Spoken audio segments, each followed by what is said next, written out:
My journey began in 2003 when I was 12 years old. After having a seizure in my middle school gym, I was brought to the ER. Through the window of my hospital room, I watched my parents receive the news of my diagnosis, a brain tumor, an oligodendroglioma located in my left motor cortex, the area of my brain that controls movement in my right side. I underwent surgery to remove the tumor, which resulted in lingering physical and cognitive deficits. I lost all movement in my right side and spent almost 2 months in the hospital and subsequently years of rehab to regain most of my function. Growing up through this experience, I learned how fragile life can be. I felt I had been offered a second chance, and with all the support I had been given to be alive, to be able to walk, I was going to live my life to the fullest. Over the next decade, I lived an amazing life traveling the world. I went to college, sailed a tall ship through the high seas, and lived in Madagascar. I received a scholarship to work in Indonesia, where I dove at some of the world's most stunning coral reefs and learned from beautiful, diverse cultures. In 2014, I celebrated 10 years without any tumor growth from the serene rice paddies of Bali. I felt filled with life, gratitude, energized by all the possibilities of what was to come. That same year, I returned home for what was supposed to be a brief Thanksgiving vacation, but my MRI scan showed significant tumor growth surrounding the resection cavity of my original surgery. As if I was back in my 12-year-old shoes, my life changed in an instant. Due to the tumor's location, the doctors considered it inoperable, so I underwent over a year of radiation and chemotherapy.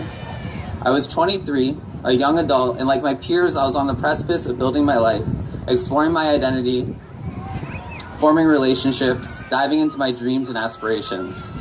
Yet with this recurrence, everything was put on pause. Any sense of future became hazy. My journey evolved beyond the physical obstacles into an emotional struggle. It was now a matter of when, not if, my tumor would keep recurring. How was I supposed to move forward in the face of endless uncertainty? I struggled with this question until I realized that, with or without cancer, we all live with this uncertainty. Since we never know what the next day will bring, the most important thing to me was not where I wanted to be 10, 15, 20 years down the road, but how I wanted to live now, in the present. So while undergoing treatment, I applied to medical school, probably one of the most oxymoronic decisions I've made given how long becoming a doctor takes. But to live in the present, for me, means fostering human connection every day. I can do that best as a physician, so I moved from Boston to the Bay Area, where I am now a medical student at UC Berkeley, UCSF Joint Medical Program.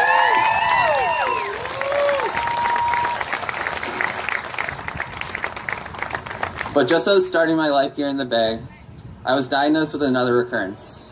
A little over a month ago, I underwent an awake brain surgery. While they were able to remove some of the tumor, the rest is still inoperable. What remains has now evolved into a more aggressive form, a grade 3 anaplastic oligodendroglioma. I've lived with brain cancer practically my entire life. Since it was slow growing, I always thought of my tumor as a chronic illness, like a game of whack-a-mole where every time it recurred, I could do a round of treatment and then move on. Now I face a new normal, one that I still haven't fully grasped. I benefit from access to the world's best medical professionals, technology, and resources, yet given the nature of my tumor, there's no longer any standard of care. In the next couple weeks, I will begin 1 or 2 experimental treatments, but there is no way of knowing if they will work or how long I will have. Thank you. My story is not unique. Despite an estimated 700,000 Americans living with a brain tumor, there have only been 4 drugs and 1 device approved by the FDA in the past 30 years. While overall cancer deaths have continued to decline, brain cancer mortality has increased. In the oncology field, brain cancer has been neglected, and this is unacceptable. To live with brain cancer is to live with uncertainty. With my new diagnosis, everything and nothing has changed. Yes, the stakes may be higher, but I already know how to live with uncertainty. To stay true to my values, to live in the present, to embrace my relationships, to use my experiences to help others.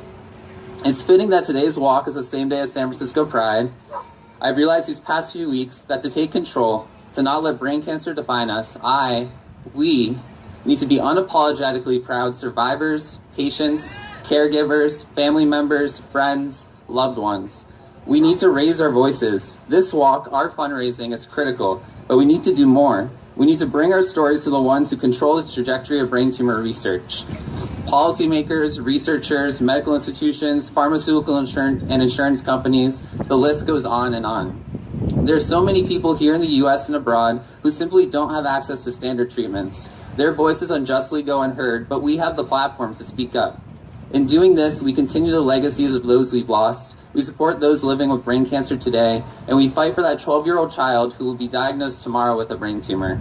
That is my goal. I don't know if I'll have the time to one day see a cure, but if what I am doing now, if what we are all doing together takes us a step closer to reaching that possibility, then it'll all be worth it. As you walk, be proud of being part of this community. By showing up today, by walking together, each one of you, moms, fathers, sons, daughters, brothers, sisters, and friends, are not letting the uncertainty of brain cancer paralyze us. We are defining how we live with this illness, how we remember our loved ones who lived with this illness, and how we support those who will face this illness. Be proud, because by being here together, you are embodying hope, and there's nothing more powerful than that. Thank you.